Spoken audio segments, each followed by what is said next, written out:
A very good morning to all of you. Welcome to today's news analysis. We are doing the Indian Express Papers Chandigarh edition. So let us quickly have a look at the things that are there on the front page. So you can see we have something on Uniform Civil Code, challenges to Article 370, the changes made to 370, then the defection thing in Maharashtra, right? Rail safety. So we have a very loaded front page over here. So let us come to the first news, which is on the Uniform Civil Code. Now, Uniform Civil Code, I hope you understand, it is having a common set of personal laws, mainly with reference to adoption, inheritance, marriage, divorce. So these are the subjects that the Uniform Civil Code will look into. And this is mentioned in Article 44 of the Directive Principles of the State Policy. Now, we have been hearing that there may be a proposed law or a bill may be introduced for the Uniform Civil Code. Now, today we have a news which says that Parliamentary Standing Committee on Law is learned to have sought opinions on the Uniform Civil Code. And its presiding officer, chairperson, Mr. Sushil Modi, has raised certain questions about the implementation of the Uniform Civil Code, some concerns over here. So the same have been listed in the subsequent page. By the way, when we say standing committee, so parliamentary committees are of mainly two types. So one is permanent in nature, we call them as standing committees, and ad hoc committees, which are temporary, which are constituted on need basis. So the issues are listed. So one issue is concerning the federal matter. So subjects like marriage, divorce, inheritance, property rights, etc., they fall under the concurrent list. Concurrent list means both the union and the state can make laws on the same. But if Uniform Civil Code is implemented, if the law is passed by the center as stipulated by Article 44, then it shall be applicable to all the citizens of India. So it will be applicable to citizens throughout the territory of India, suggesting that the states may not have the power to amend it. So states may not be able to change that. So there is an issue over here, right? So this is with reference to the federal matter. Then the other issue is with respect to diversity. So it's coming from the opposition actually. So they're saying that there are different religions. They are all attributing. They're coming from their own customs, traditions, etc. So if you make a common set of personal laws for all the communities, so in that case, it may hamper, it may destroy the uniqueness and diversity. So to make this case, there is a reference of the languages. India is home to 398 languages, out of which 387 are actively spoken and 11 are extinct. So the main point is that if we don't protect our diversity culture, then it will get extinct. We will lose our diversity. So the issue is diversity, the main heading. Then similar point was actually pointed out by the 21st Law Commission. So one thing it said was, it said that they are not in favor of bringing in the Uniform Civil Code based on two counts. So one is that it may hamper diversity, and it gave examples of other countries. So some sort of leeway should be there, so diversity. And second is, it said that there is lack of consensus. The time is not right for bringing in the Uniform Civil Code. Alternatively, it suggested that the personal laws of different religions, different communities, which are seen to be discriminatory, so they shall be reformed, they shall be improved. So this may be a more viable approach, especially in the context of lack of consensus. Then other issue is tribals.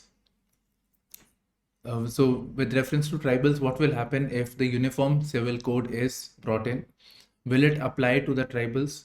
In fact, the tribals are already a bit fidgety on the same matter. So with reference to tribals, we have provided them, the constitution provides them a certain degree of protection. Right? So we have the 6th schedule areas where there is a a parliament, or the laws are not applicable to this region, or some sort of protections are provided. Then Article 71A to I provides for special provisions to the 11 states of the Northeast. So, and it allows for them to govern themselves according to the personal customs, traditions, etc. So what happens over there? So these are certain concerns. Now talking about tribals, couldn't help it.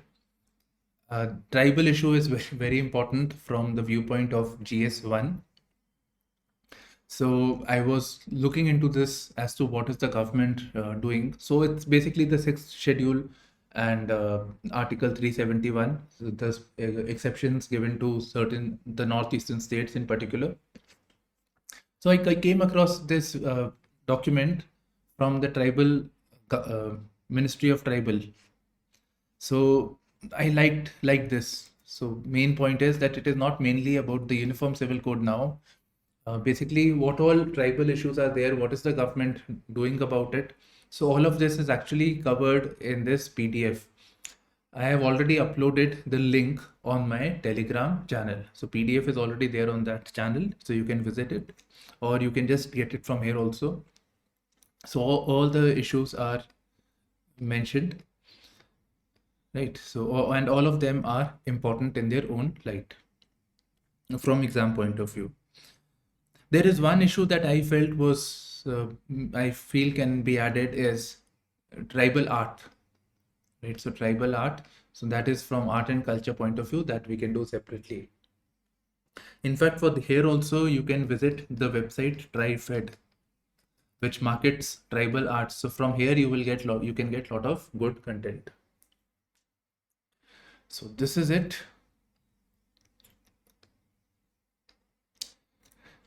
Now moving on. Supreme Court to hear petitions challenging changes to Article 370. Now what was Article 370? 370 provided for a special status to the former state of Jammu and Kashmir. This Article 370 was revoked in 2019.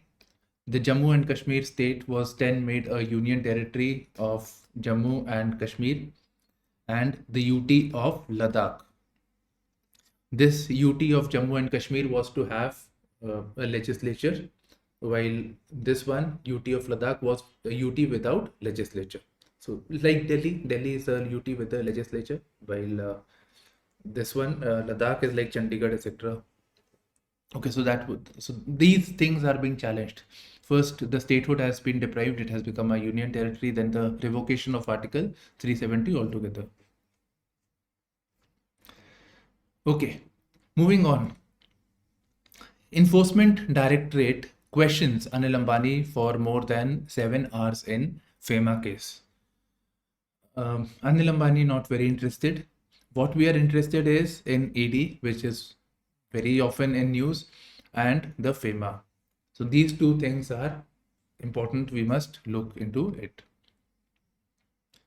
So Enforcement Directorate. So Enforcement Directorate is basically an institution associated with economic offenses. So it is responsible for enforcing economic laws and fighting economic crime in India. And the subject it deals with is Foreign Exchange Management Act, Prevention of Money Laundering Act, and the Fugitive Economic Offenders Act 2018. Fine, so these are the things that the ED looks into. Now, besides this, the Enforcement Directorate comes under Department of Revenue, which in turn is under the Ministry of Finance. So this detail is again important. All of this is important for your prelims. Yes. And Foreign Exchange Management Act, it is to do with, we are concerned that our Indian money should not go abroad. We want to safeguard our currency. So Foreign Exchange Management Act is to regulate the same. So there are some restrictions on how the money has to be managed. So FEMA provides for it. And routing money outside, especially illegally, invokes the FEMA, Foreign Exchange Management Act, and normally it is associated with money laundering. I'm surprised Prevention of Money Laundering Act is not mentioned. Moving on, you see this image. This will come in the later page number 9. Battle for the NCP. So we are talking about Maharashtra. Pawar senior sacks 9 MLAs. Ajit Pawar names new state chief. Okay. So in Maharashtra, what happened? The NCP party, National Congress Party, they joined hands. In fact, they didn't. One of the leaders, Mr. Ajit Pawar, he joined hands with the BJP Sena group, which is the ruling party. Right, so they joined it and they said that we have support. Ajit Pawar said that we have support of 36 MLAs. 36 MLAs of the NCP. And at present, 9 MLAs have joined hands and they got this ministerial post in the Maharashtra government. Right. So this group has moved. They say that they are claiming that they are NCP and NCP has aligned with the BJP Sena group. And the other group is Sharad Pawar led NCP. So with the split, now we can say it's Sharad Pawar led and Ajit Pawar led, these two groups over here. Sharad Pawar is actually the founder of this group. Now there is an allegation, of course, about defection. So defection taking place. And so that is, we say defection when certain conditions, member voluntarily gives up membership or disobey the directives of the party leadership on a vote. Right. So this one is mainly about the disobeying the directives. Going outside of this thing, it affects the sanctity of this party. Fine. So this is about defection. And the matter of defection would be looked into by the speaker. The speaker will decide if a particular member is defected or not in accordance with the anti-defection law, and accordingly, the concerned MLAs will lose their membership of the house. They will no longer be the membership. They will be disqualified. So now, Ajit Pawar led 9 MLAs moved to the different group. So the Sharad Pawar NCP, they are saying that these MLAs have moved out. So they're filing a petition to the speaker to disqualify them. Right, so that they are to be disqualified. While Ajit Pawar led group is saying that they represent the real or the asli NCP, those people who are staying back, they ought to be disqualified. Now, similar thing we saw with reference to Shiv Sena. Same thing happened with Shiv Sena over here, and the ruling was in favor of the Shinde-led group, and that was the number of reasons for that. Okay, so this is one thing. So we have this defection issue. We will have lots and lots more on the defection issue almost every day. And the other issue now has arisen is the role of the Election Commission of India. Election Commission of India decides the name of the party, who's the original owner of the party and original holder of the party, as well as the symbols associated with the political party, the symbol that we press while voting. So the Election Commission of India will now have to decide eventually if NCP belongs to this group or this group. Who will get the symbols of the former NCP party. Moving on to rail safety. So Balasore accident, the unfortunate accident that took place, because we know that it was because of signaling issue. For that, concerned people have been named. Now we have a further report by the CRS. So we'll look at the CRS now. Commission on Railway Safety. So this is the Commission of Railway Safety. So this is the division under the railways which looks into the matter of rail safety. In fact, a very interesting thing about this Commission of Railway Safety is, and something which is important for your prelims, is that it is working under Ministry of Civil Aviation. It is not under Ministry of Railways, but under Ministry of Civil Aviation. This is because during the British time also they felt that any authority on rail safety will be looking into, will be finding faults in the functioning of overall railways. Therefore, it should be housed in a different body. It should be independent. So therefore, it is not kept under Ministry of Railways, but under Ministry of Civil Aviation. However, its work is mainly to do with the railways only. So this concept emanates from the British times itself. Okay, so that's it. That was for prelims. Now we know it's the signaling error that took place, but besides this, definitely there is, we can look at the issue of rail safety and what measures need to be taken. So here I've jotted down the important points that have been made by several committees. So listing it over here. So first thing is, we have a lot of derailing incidents. That is the rail coaches move outside of the tracks. So we want replacement of old railway tracks, which goes up to 8,000 kilometers. Then we need to overhaul the signaling network. Then renewal and repairing of old bridges. Further, fill vacancies for safety works. Right? Fill vacancies for safety works. Now, when we're talking about this, it is also about audit. So periodic and more comprehensive audits on rail safety must be done. Its recommendations should be in public domain. This was not mentioned. I have only added it. Okay. Then modernization of rail coaches. These two I have added. Now here again, modernization of rail coaches, when we say, we can give reference of Kavach also, right? Anti-collision system. So that is there. Then rail coaches which can go at higher speeds without derailing. So all those things are part of it.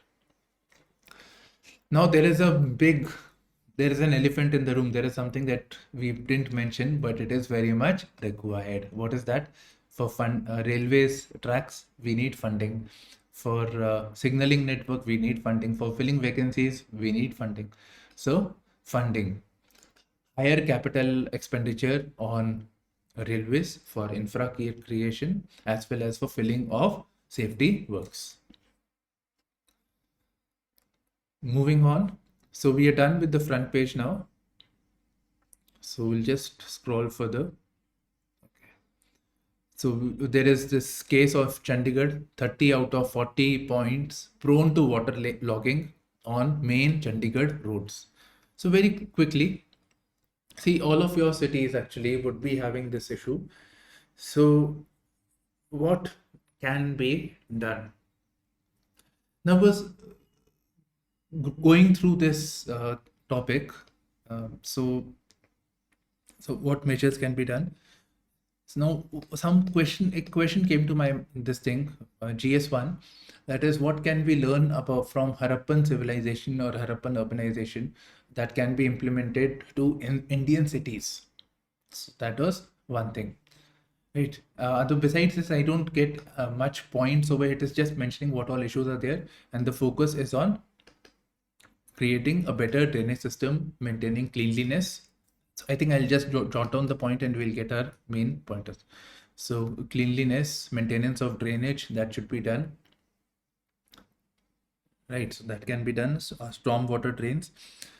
Besides this, we live in concrete jungles. Concrete does not allow percolation or seepage of water into the soil.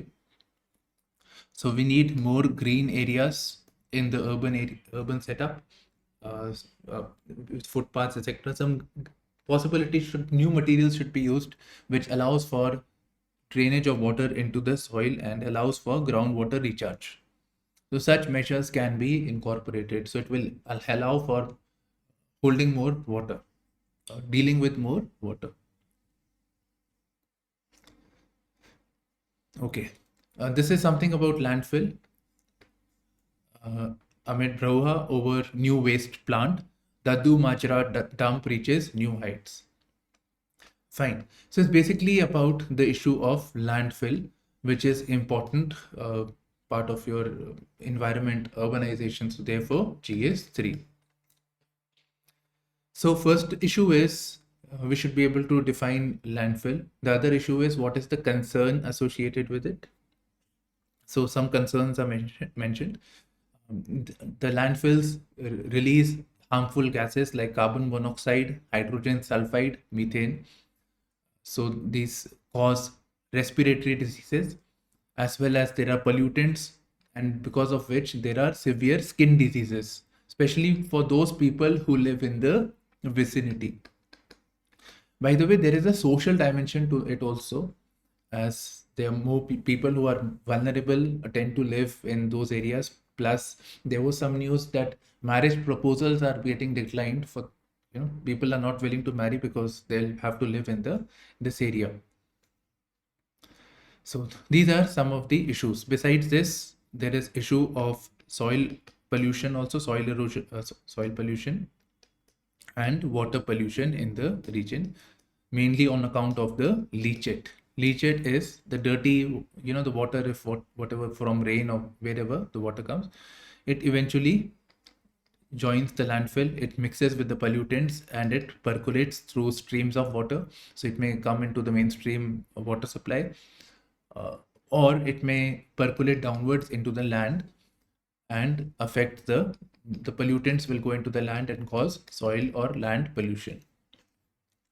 In fact, it has been identified through studies that soil has high concentration of copper and zinc. So that is there. And yeah, it has a negative effect. Now, what is the Chandigarh administration doing at least? So the amount of waste that is coming, that is increasing from time to time, and we are requiring new sites to manage the landfill. And so we are actually having more and more landfills from time to time. So we need to focus on the 3R approach: reduce, reuse, recycle. Then what Chandigarh administration is saying is that we need to segregate the waste. This is something that is mentioned in the Solid Waste Management Rules 2016. So segregation of waste at the collection level, from the door-to-door garbage collection level. So segregation of waste. The wet waste should be used, it should be processed so as to create compost. And dry waste should be sent 100% to recyclers. So they are looking at how the waste that is coming and loaded onto the landfills is reduced. So these are the two things that were mentioned. Okay, we'll just Yes.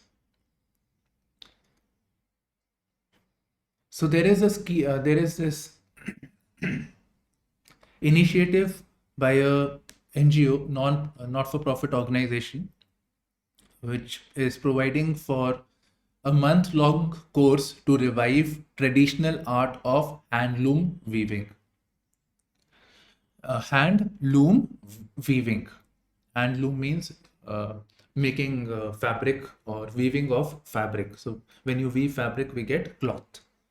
So there is traditional art, traditional ways of handloom weaving, but for various reasons like introductions of machines, cost, globalization, new designs, we are moving away from traditional art of handloom weaving to a more mass-produced manufactured weaving. So for this, there is an organization, Trinjan, TRINJAN. So it's an extension of Jaitu-based Kheti Virasat mission. So they are providing this course on traditional art of handloom weaving. So it will help provide livelihood. It will help revive the art, traditional art. So that is one benefit. Revive and protect the art. And the second, it will help provide income or livelihood to the concerned people. And it goes without saying that it is the more vulnerable sections of the population. And further, the handloom normally derives a higher price given its uniqueness that is there, right? So, and the heritage value, it normally provides for a higher market price. Now, there were some questions that come to mind from GS1 point of view. Right? So, GS1 art and culture. So, this is like what traditional handlooms are there, what different arts are there. So, name some traditional handloom arts. So, this we can work. Then, why do we need to protect it? What is the significance? Why should we protect it? And why are they under threat? What are the challenges to it? Then what measures are being taken by the government? Now for this, you can refer to this website, IBEF. It provides for the handloom industry and exports. So handloom is their main thing, as doing it with hand. Hand means handloom, otherwise power loom is there if it is made by machines. So handloom industry and exports, it potential, everything is, most of the things are mentioned, plus the initiatives of the government are also covered over here. So this is very easy to find, IBEF, handloom industry. In 2018 mains, we had a question, safeguarding the Indian art heritage is the need of the moment. So discuss. So why do we need to safeguard Indian art heritage? Right. And what is if discuss means we can go beyond also. If the word limit is more, we can also mention what are the steps being taken, what is the government doing. So that also we can cover depending on the word limit.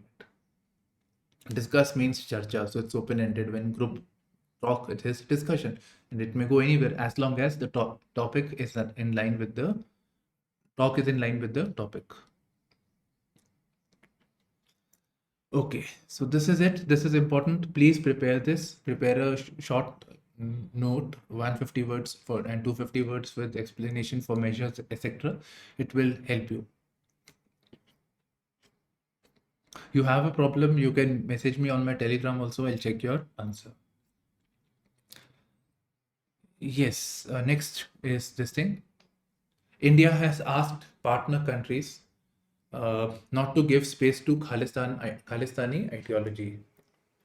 So we have seen very well, from time to time in US, UK, Canada, Australia, Khalistani protesters, they barge into the embassy, they've raised a flag and all those things. So this is a red line that is being drawn by the finance minister, that you cannot allow these people to protest. It is not good for India. It is not good for the partner countries like Canada, US, UK, and it is not good for our relations. Typical style of Mr. Jaishankar, Dr. Jaishankar.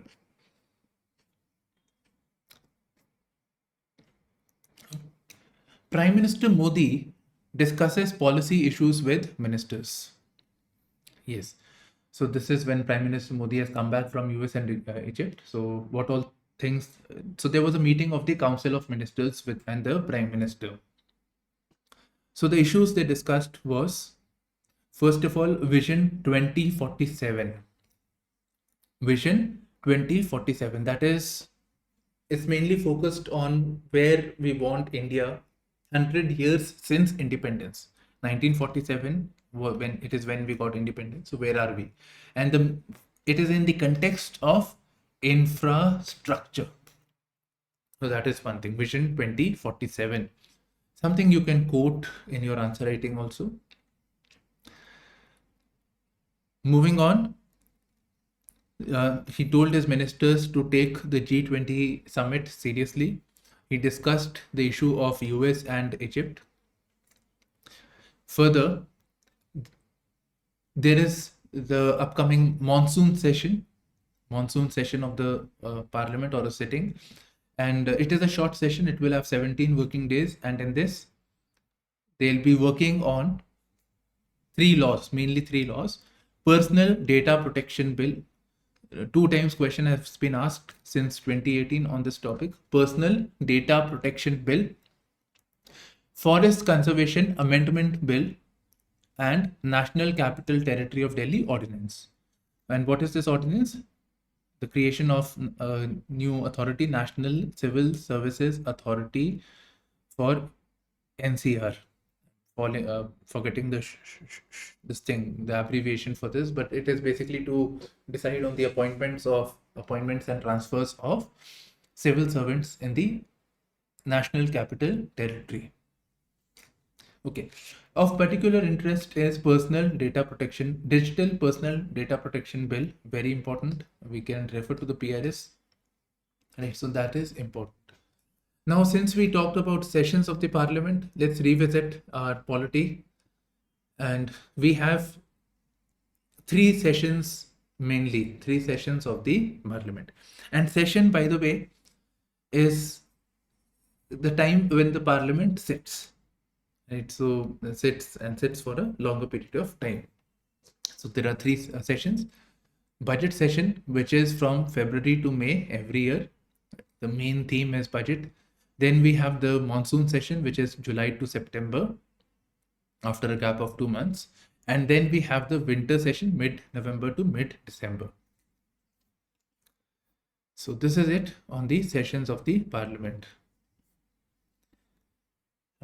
Next, SCO meets, Shanghai Cooperative Organization. So it meets today. Territorial integrity on agenda.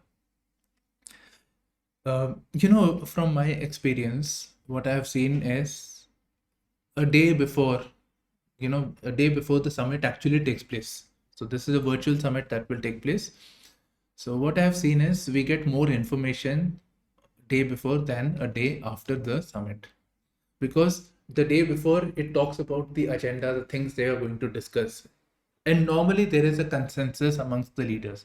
They are behind the scene talks that goes on.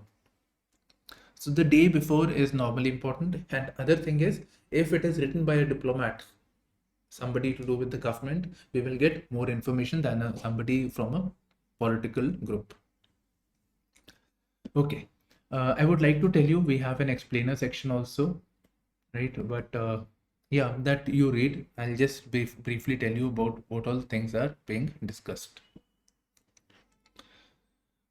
Before going forward, let us look at the map of the SCO countries map. So Shanghai. So first is China, these Central Asian countries alongside Russia. Right, this region is Central Asia. It does not include Afghanistan in Central Asia as well as Mongolia. So this we have to be we have to be mindful of. Okay. And it also does not include, I think, Turkmenistan. Yeah, Turkmenistan, right? So this is not there. So it is with Pakistan. It was originally China, Tajikistan, Kyrgyzstan, Uzbekistan, Kazakhstan, and Russia. Mongolia was not there. In 2017, Astana Summit. In 2017, Astana Summit, India got its membership alongside Pakistan. Russia called for India to be part of the SCO, and China said if India is coming, Pakistan should also come. So this happened in the Astana Summit, and this is something that prelims can be asked. I've seen questions being asked like this. Okay. Now, what is the agenda? Right? What is the agenda that the SCO countries are working on? So they will be discussing about cross-border terrorism. When there is a talk about cross-border terrorism, it is India, Pakistan. Then cooperation in de-radicalization strategies. You know, these countries, there is a high chances of radicalization taking place, which will lead to political tensions. So which China doesn't want. China in the West, China region is also having Central Asian, so they are wary of this. Likewise, Russia is also concerned that if there is any tension, so it will affect the Russian region also, especially the south part over here. So there is a concern over here. So de-radicalization strategy. Promotion of millets and sustainable lifestyle, climate change, and digital transformation. So these are the topics that they will be covering. The summit will take place from 12:30 p.m. and conclude by 3 p.m. This is the virtual meet. Now, during the time of India, one more thing, the theme of the SCO is SCO Secure. Every summit has a theme. And this again UPSC may ask. So this year's theme is 2023 is secure. That is security, S for security, E for economic development, C for connectivity, U for unity, R for respect for sovereignty, and A for environmental protection. Now here it is telling us during India's presidency, India has created 5 new pillars in SCO. Same things are mentioned in explained section also, but in a bit more detail. So these are startups, innovation, traditional medicine, digital inclusion, youth empowerment, and shared Buddhist heritage. Right, so this was about the SCO. Make fiscal declarations online. EC tells party. So the political parties are required to file about their fundings, audit reports, etc. to the Election Commission. So here it is saying that you please post it online as well as on your party website so that there is greater transparency. The people can also see people can know about your funding activities. So that is what the Election Commission is saying. For Pawar's party, the legal road ahead. So we can avoid it. I have explained it earlier at the front page. The CAG focuses on AI to uncover fake claims, conduct performance audits, finds the use of artificial intelligence in this thing. Yeah, so that is being done. Moving on, we have with reference to Supreme Court is getting a tech makeover, video conferencing, LED video walls. So all that is going on. Now, besides this, what is the Supreme Court or the judiciary, the electronic transformation that is going on? What are the schemes with reference to information communication technology? So I have jotted down some of them. So we have e-courts mission mode project, some schemes, telelaw to make judicial more accessible, integrated case management system, right? paperless courts, if documentation should be on the online format so that the file work, etc., comes down, digital signature. Then national judicial data grid should to be there. So these are 4-5 schemes that we have taken out for this transformation of judiciary. So we'll just zoom out. Yeah. Now we come to the editorial page. Okay. I actually didn't get much today, except for actually just this one. So I'll tell you why. So Game of Thrones is about the political slugfest, political thing in with reference to the NCP. So we need not cover this. It's more on politics than defection. Okay. Uncle, nephew, or wo. That is again Sharad Pawar, Ajit Pawar nephew, or wo is BJP and Shiv Sena alliance. This is about French, the killing of 17-year-old, which has led to France, which has led to riots in France. Okay. The bubble of excellence, QS World University rankings may reinforce elitism and caste bias. So recently there was a suicide also in IIT Bombay, where a child had first year student had committed suicide because of his caste discrimination. So we are hearing about it. So it's saying that the QS world ranking may reinforce elitism and caste bias, but I wasn't getting much from here, right? So saying the faculties are there, the faculties will get more this thing because they are friends. I was not getting more content over here. Main theme is higher education, issue of caste. What can we do about it? Again, something I don't see it being asked in the mains paper also. Kapil Sibal, PM Modi's call for uniform civil code is of peace with BJP's polarizing politics. So we can ignore it. Then there is testing on the National Research Foundation and entire opinion on this. And I was hoping that I will get more criticism on this thing. So I didn't get it over here. Overall, I'll still explain it. So there is the formation of the NRF. NRF bill actually will be brought into the parliament, and the NRF will be constituted as a result. The purpose of National Research Foundation, which is modeled on USA's National Science Foundation, is to provide funding and to provide mentorship. So that is there. And by mentorship, we mean not just mentoring, but also create a policy framework and regulatory process that can encourage collaboration and increase spending on research. So this we want.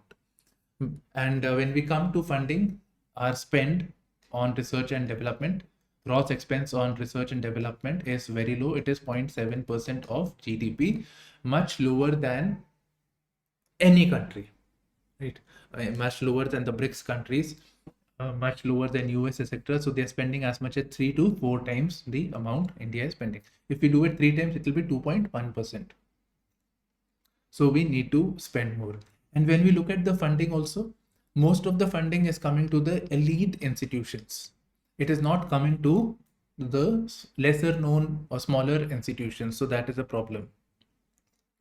So with the constitution of NRF, the idea is to encourage funding to non-elite institutions as well, and not just institutes associated with hard sciences, but also social sciences. So NRF will democratize funding, mentorship to all institutions, elite, non-elite, not just in tier 1, but tier 2 and tier 3 cities. So that is the idea. And this will provide for a fund of rupees 50,000 crores, which has to be, which is allocated for 2023 to 2028, a 5-year period. And of this, 50% will come from the industry. That it is hoped. Here it is saying about 70% it will come, but the PIB it was 50%. Okay, so this is it. Now it says that there is devil in detail. That was only one devil that was mentioned, is that the funding that the science community gets, the declaration is made, but they actually do not get funding, or the funding is coming very, very late. So projects that are sanctioned for funding for 3 years often do not receive the third year's funds. So the funds are not released. So we need to have more transparency.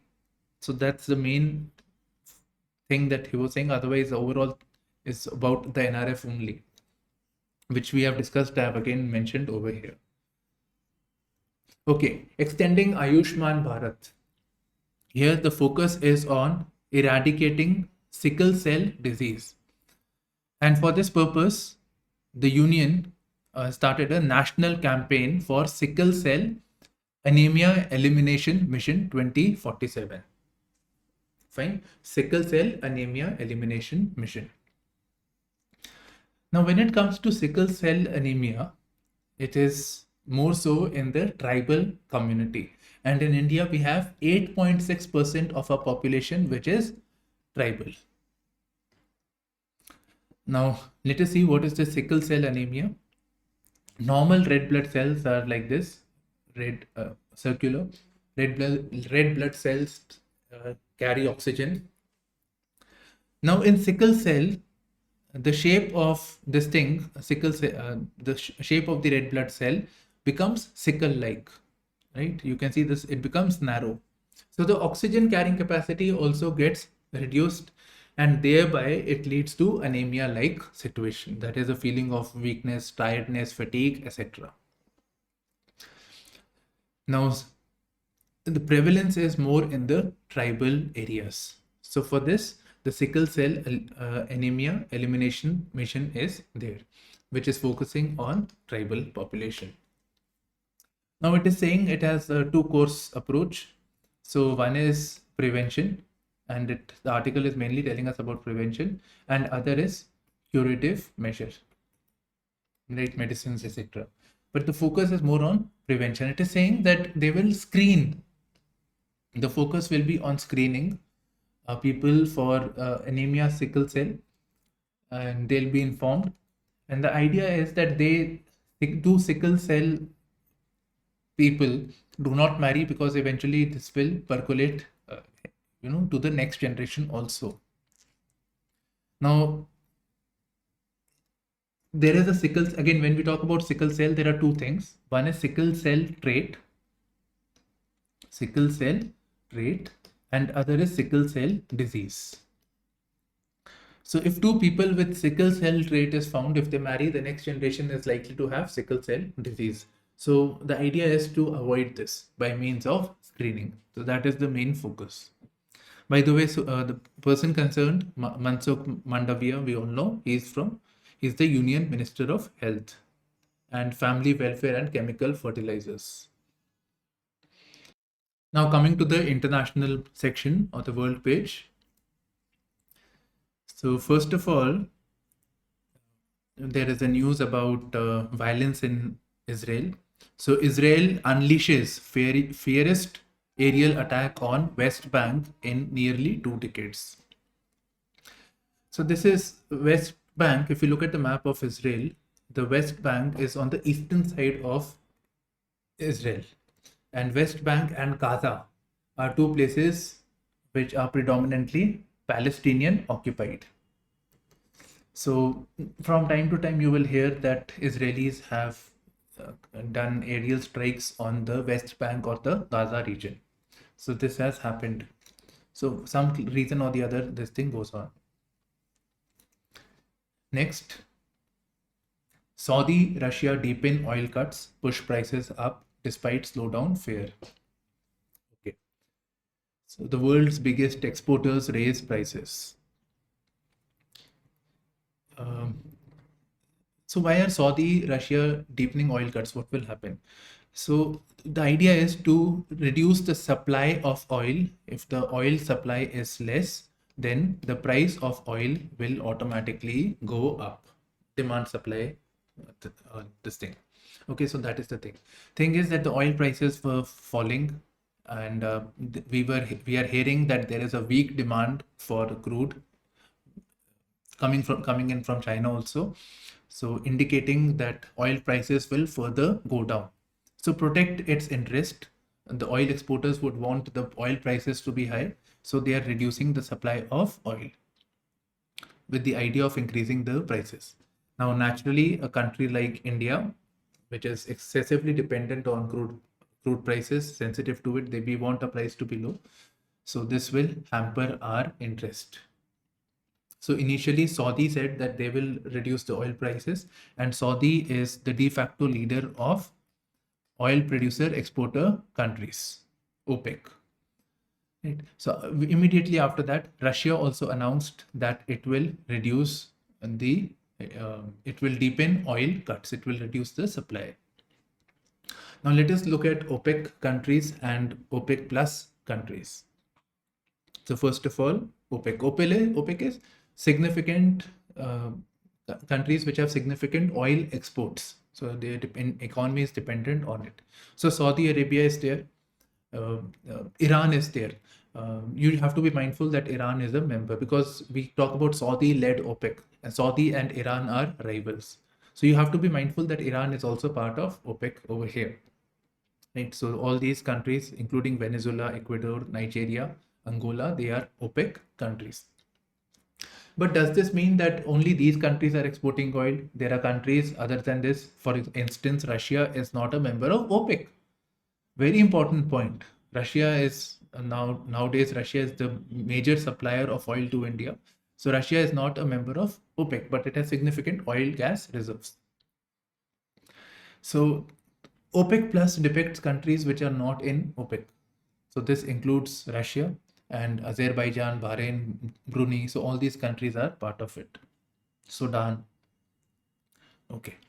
So yeah, so OPEC plus, they have agreed upon reducing the oil supply to keep the prices up.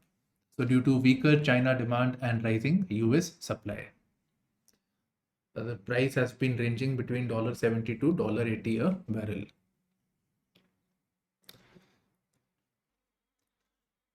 Now moving on. So we have something about NATO, North Atlantic Treaty Organization. This is a coalition of US and some European countries against Russia. So they are rejigging, they are reorganize itself against Russia, right? So this is taking place. So under its new plans, NATO aims to have up to 3 lakh troops on the eastern flank. Eastern flank means the eastern part of Europe, which borders Russia. So that is the thing. So the idea is to have greater mobilization. They feel that Russia, even though it is, because of the Ukraine war, they are demoralized, but still they are by no means defeated. They are a force to reckon with. They still remain a threat. So that is what it is. Okay, 10,000 displaced, 70 houses collapsed in China amid floods. So this is something not specific to India. It's across the world that we are facing this problem. So yeah, so worldwide we need a cooperation on disaster management. So maybe that is something that we can take from here. This is interesting. A new kind of disaster aid. People pay people cash before disaster strikes. So there is an experiment that took place that people were given only $50 when they knew that disaster was more or less imminent. Based on early warning systems, we can know this. So it was seen that people actually do much better if they have some sort of finance. So that is one of the proposals. So we never consider this thing. We do look at giving supplies, giving training and everything. But this is something that can be looked into. Because people who are worst affected with any disaster, they are the people from the more vulnerable, marginalized communities. And when the disaster strikes, it is an attack on not just on their life, their house gets damaged, access to food, livelihood, all of this gets affected, medicine. So if money is there, some sort of immediate financial needs that are there that can be met, they can get past that phase, at least to some extent. Moving on to the economy section. Yes. This is about Sensex. So bulls tighten grip. People who want the Sensex or Nifty stock market to go up. Sensex crosses 65,000 mark to touch new peak. What are the reasons? So one is we have heard about foreign institutional investors or FIIs. They have been investing in India. So that is pushing up the prices. Then global cues are positive. Global indexes are doing well. Then why are FIIs investing? They are saying because of favorable economic outlook as compared to other world countries. So they are saying the growth inflation balance of India is one of the best among the large economies. Growth, inflation.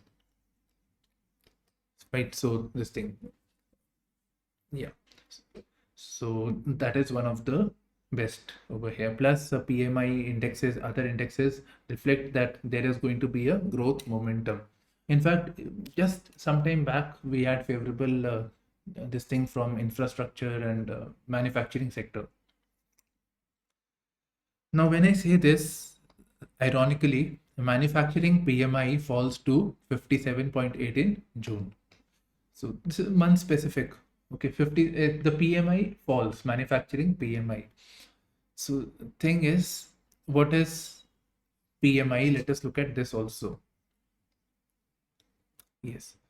So purchase managers index. So purchase manager is the one who actually in an industry, purchase manager buys things. So what is the purchase managers index or outlook? So that is the PMI index, right? So it is looking at it from the purchase manager's point of view. So this is an indicator of the manufacturing and service sector. Now, who releases the PMI index? Who releases it? So it is not by a government agency. It is actually released by Institute for Supply Management, Singapore Institute of Purchasing and Materials Management, and S&P Global. So these are the agencies that releases the purchasing managers index. Okay. After hitting fresh highs in June, India's Russian oil imports may decline in July. So this is an overall breakup of India's crude suppliers. So Russia used to be a minor supplier of crude because of the geographical distance. But because of the Ukraine war, Russia supplied us the oil at considerable discount and we moved towards Russia. Otherwise, the main supplier used to be Iraq, Saudi Arabia, this group over here. So it is at an all-time high. Now, for the first time, we are seeing a blip. We are seeing a bit of reduction in the imports, but it is still significantly high. Housing sales rise 15%. Okay. So this is it from today's newspaper. And this we have the explained section. Okay. So very quickly, I'll cover this. SEO meet, what's on the table? We have just discussed this, right? What's on the table, what all things are there. You can read yourself about the SEO. Otherwise, we'll discuss it from question point of view tomorrow, right? Let me see, I'll go through the GS2 paper once again.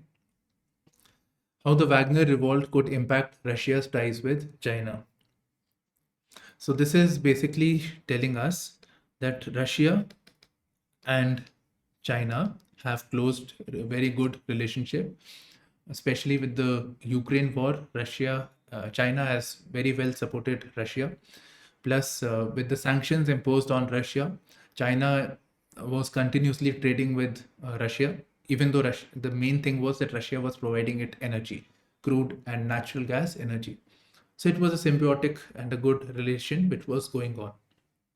Now, one of the benefits of this arrangement was that China was not requiring to station its troops on the northern borders, on the borders with Russia. So you can imagine the map of China, Russia. right? So this is China, if you can see, China and Russia. So we have a very long border with Russia. So China, Russia. So if for some reason, for instance, this mutiny, if this went through, so what we are seeing is that there is a lot of tension within Russia about Putin, the future of Putin, and it seems to be a bit fragile. It is not as strong. So if Putin goes away, so China's relationship with Russia may get affected. The investments that they have made in this relationship may get affected. And there is a concern that with the going of Putin, President Putin, in that case, Russia may have to redeploy its forces on the Russian borders. Russia and China have been rivals in the past. Now, with the redeployment of forces, it will lead to thinning of forces on the Indo-China region, on the Taiwan region, Japan region. So this will undermine China's strategic objectives of taking over Taiwan or South China or with India. So that's the main thing. Now coming to the next topic, that is deep sea mining. So the International Seabed Authority, it is preparing to resume negotiations to open the seabed for mining. Okay, so that's it. Basically talking about deep sea mining over here. International Seabed Authority, as the name goes. Now, deep sea mining should be clear with the name itself. That is mining deep inside on the surface of the ocean. Now, this is required because the seabed has minerals in the form of nodules, deposits, crust, and minerals such as nickel, cobalt, rare earths, etc. are available, which are scarce on the surface of the earth otherwise, but in the deep sea we can find these minerals, and these are very, very important especially for green transition into renewable energy, electronics manufacturing, semiconductors. So it is important. So negotiations on how the seabed mining will go on. So International Seabed Authority is looking into it. So it will be it's actually a regulatory body, and it is associated with the United Nations. In fact, it is part of UN's United Nations Convention on the Law of the Sea. We have a video also on our YouTube channel. You can see that. So I've explained that over in that. Now, deep sea mining comes with concerns. It has certain concerns over here. So with mining comes pollution. So we're talking about marine pollution. It will affect the ecosystem at the marine level. Mining also results in noise pollution, vibration, light pollution. Plus, it will lead to spilling of chemicals. So all that will hamper the marine ecosystem. Further, mining may create sediment plumes. Sediment plumes, which are a major concern for marine ecosystem. So once these mining is done, this plume is created, they may get pumped back to the surface of the ocean, and then again affect marine life in several ways. Now I think you can prepare a answer on this thing, or prepare a note in Q&A format. First, defining what is deep sea mining, why do we need it, and what are the concerns associated with it. If you can research more and identify what corrective or remedial measures are in place for deep sea mining, so that will be very, very good. Last news, annoying pop-ups you can't get rid of. Why government is going after dark patterns. So dark patterns. Now this is something which comes under your GS3 cyber security, as well as cybersecurity policy, and what else? Science and tech. Okay. So what are these? What has happened, and then we'll come to what are dark patterns. So let me zoom in so that you can read easily. Center has asked e-commerce companies to not use dark patterns on their platform. To look into the issue, there is a 17-member task force which is to prepare guidelines to protect consumers, and National Consumer Helpline 1915 has been told to look into the complaints of dark patterns in accordance with the Consumer Protection Act. So these are the things that the government is doing. Now, what are dark patterns? Dark patterns are also known as deceptive patterns. And it is a term used to describe the ways in which websites or apps make their users do things that they do not intend to do. So you must have come across various apps and you must have been literally forced to do something you didn't want to do. And some examples are given. For instance, sometimes this ad pop-ups come up, and you are required to, and there is a X on Windows to close that. So when you click, you will actually accidentally click on the ad and you will have to watch the ad. Or sometimes it may result in further pop-ups coming up. Then on dating apps, there are privacy issues you want to delete. So it is not very easy to delete your account. Sometimes you have to, instead of clicking delete, you have to type delete. Same applies for Instagram and many other applications. Then you must have seen that there are terms like, you are required giving permission, they're seeking permission for activity and personalized advertisements or personalized feeds. But it is actually tracking and targeting you, tracking your user activities and providing you targeted ads. So instead of tracking and targeting, words like activity and personalized are used. So this is also part of dark pattern.